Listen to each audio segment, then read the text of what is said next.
Himachal Pradesh one विभाग ministerial staff association के प्रदेशाध्यक्ष प्रकाश बादल के सम्मान में शनिवार को एसोसिएशन की धर्मशाला यूनिट की ओर से कार्यक्रम का आयोजन किया गया। वन विभाग के धर्मशाला स्थित परिसर में आयोजित कार्यक्रम में प्रदेशाध्यक्ष प्रकाश बादल ने विभागीय कर्मियों की समस्याओं को सुना।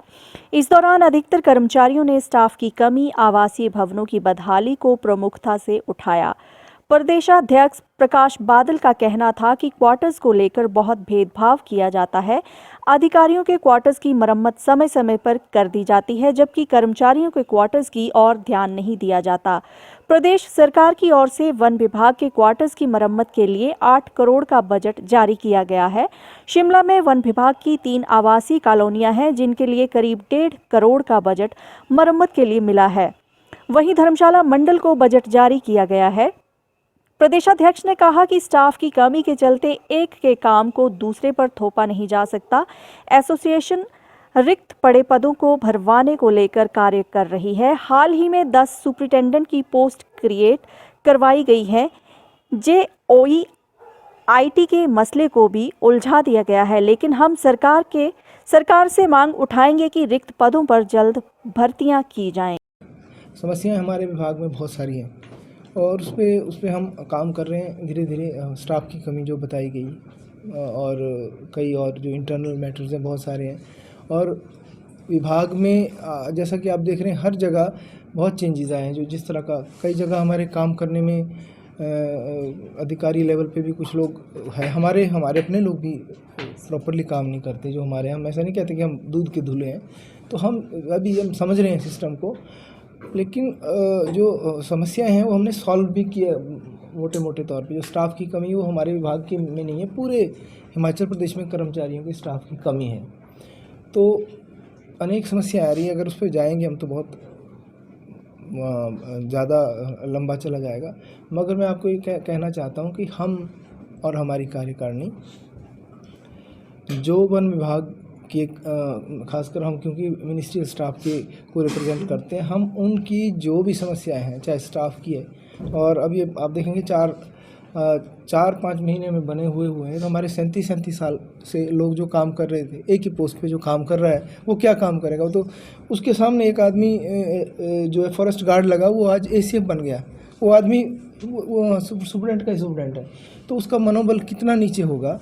तो हमने सबसे पहले इस चीज़ को ख़त्म किया। हमारे 37 साल वाले जो लोग थे वो सुपरडेंट ग्रेड 2 ही रिटायर हो जाते। मेरे बनते ही मैंने शायद 1 महीने के और 1.5 महीने के कार्यकाल में 10 सुपरडेंट की पोस्टें क्रिएट कराई है, जो एक इतिहास है। और उसमें हमें सबका सहयोग मिला। नारायण जी मेरे साथ कंधे से कंधा मिलाकर चलते रहे और उन 10 लोगों को लाभ मिला, वरना वो सुपरडेंट ग्रेड 2 रिटायर हो जाते। इसी तरह हमारे विभाग में कई चीज़ें ऐसी है जो बता रहे हैं ट्रेनिंग की। हमारे विभाग में भी कुछ लोग ऐसे हैं जो काम को दूसरे पे थोप देते हैं। गाइडेंस के लिए सेक्रेटरी को लिख जाता। कॉम्पिटेंसी की अधिकारियों में भी बहुत सारे अधिकारी जो है वो अपनी कॉम्पिटेंसी का इस्तेमाल नहीं करते। हम उनसे आग्रह कर रहे हैं और रिक्वेस्ट कर रहे हैं और हम समझा रहे हैं रूल। हमें रूल आता है, हम खुद क्लर्क हैं।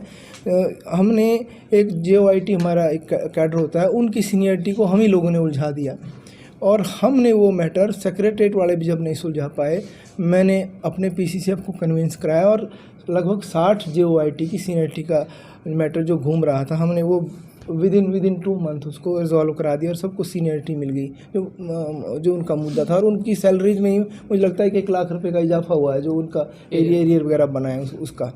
तो इस तरह से हम काम कर रहे हैं। क्वार्टर्स की भी बात चली, मैं आपको बताता हूँ कि हमारे जो क्वार्टर्स हैं, मैं क्योंकि शिमला में बेस्ड हूँ, मैं सबसे पहले अपनी यूनिट का प्रेजिडेंट हूँ शिमला का। तो हमने देखा, अभी यहाँ बता रहे कि क्वार्टर में कोई समस्या नहीं है। मैंने यहाँ के क्वार्टर देखे नहीं है। एम्प्लॉय जहाँ रहता है उसको सबसे पहले घर तो होना चाहिए, सरकार सुविधा दे रही है। अब ऐसा तो कुछ नहीं है, ये हमारे रूल्स में है। तो क्वार्टर्स में क्या है कि जो भेदभाव बहुत होता है ऑफिसर्स के लिए, जो भी बताया हमारे कोलीग्स ने। तो हमने इस बार मतलब मेरे बनने के 1 महीने बाद पहली बार पूरे हिमाचल के लिए 8 करोड़ रुपए का बजट दिया गया। वो कागज़ों में है, ऐसा नहीं है कि वो कागज़ों में है, वो बजट गया है हर जगह। अब वो कहाँ इम्प्लीमेंट हुआ उस पर मैं जाऊँगा, लेकिन 8 करोड़ दिया है और ये इसकी घोषणा भी हुई है। और उस 8 करोड़ में से मेरी सबसे पहले मैंने उस समय स्टेट का प्रेसिडेंट नहीं था, तो मेरी यूनिट में शिमला में 3 कॉलोनीज़ हैं। हमने वहाँ जहाँ 50 लाख का बजट था वहाँ 1,50,00,000 का बजट मैंने लिया, 3 गुना। और हाँ, और धर्मशाला को हमारे प्रधान साहब बोले 20 लाख धर्मशाला को मिला है। तो और 20 लाख बजट मिलना नहीं है जो मैडम कह रहे थे अभी हमारे ऑफिस में वो प्रॉब्लम है, वो मुझे लगता है मीडिया के को ज़्यादा रेलिवेंट नहीं होगी, वो हम यहाँ डिस्कस करेंगे। लेकिन मैं आपको बता रहा हूँ कि हमने जो हमारे HOD है, मैंने खुद पहले मैंने एक मकान का दौरा किया। शिमला में लगभग 150-200 मकान है, मैंने खुद दौरा किया और मैंने देखा कहाँ कमियाँ हैं। और जब मैं दूसरी बार 5 दिनों बाद दौरे में आया तो वो कमियाँ खुद ही ठीक हो गई थी। मेरे जाने बोलने देखा ही मैंने ये कमियाँ हैं। और उसके बाद मैं अपने HOD को मैं चपरासी के मकान में भी लेकर गया हूँ। और आपको खुशी होगी कि मैडम बोल रहे थे कि यहाँ मकान ठीक है, मुझे लगता है कि यहाँ मकान ठीक नहीं है। मैं सहमत नहीं हूँ आपकी बातों से, क्योंकि मुझे पता है कि एक मिनिस्ट्रियल स्टाफ का आदमी भी इंसान है, उसको क्या क्या सुविधाएं चाहिए। आप बताइए, आपके टाइप 1, टाइप 2, टाइप 3 में यहाँ पर गीज़र हैं? बताएं। हमारे शिमला की कॉलोनी में टाइप 1 में भी गीज़र है, टाइप 2 में भी गीज़र है, टाइप 3 में भी गीज़र है। और ये पूरे हिमाचल में लगेंगे, क्योंकि नहाने के लिए गर्म पानी हर एम्प्लॉय को चाहिए होता है। आपके उसमें कबर्ड है, टाइप 1 किचन में कबर्ड नहीं है सर। हमने कबर्ड के लिए स्पेशल अभी हमने शिमला को कंसंट्रेट किया है, क्योंकि समय कम था। नया बजट सेशन आएगा, हम ये पूरे स्टेट में करेंगे। हर मकान में टाइप 1 से लेकर टाइप 3 में कबर्ड लगेंगे, जिसमें अब दाल, चीनी, आटा, चावल रखा जा सके। कबर्ड लग गए हैं।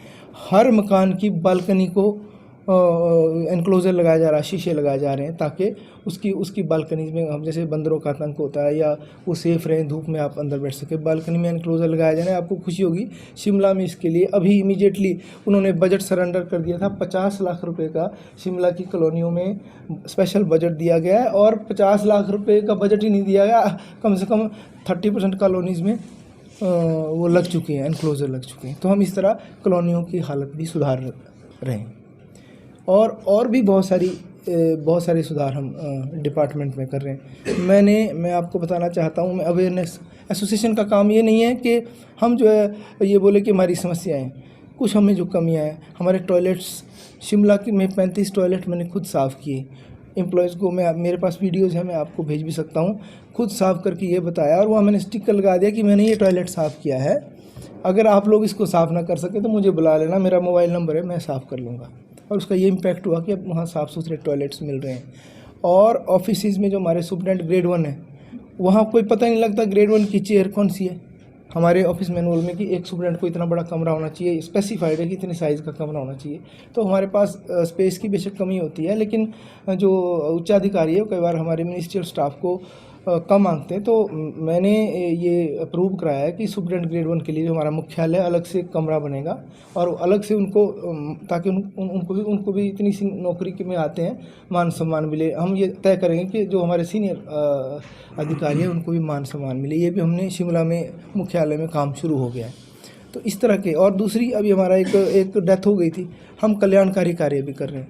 तो हमने एक अपील मैंने डाली, मैं किसी के से डोनेशन मांगने नहीं गया। हमने लगभग 2 लाख रुपए एक डेथ में कलेक्ट करके एक महिला को दिए हैं। और आपको खुशी होगी कि वो हार्ट अटैक से 32 साल का लड़का, हमारा मित्रदेव जो है सुंदरनगर से, उसकी डेथ हुई।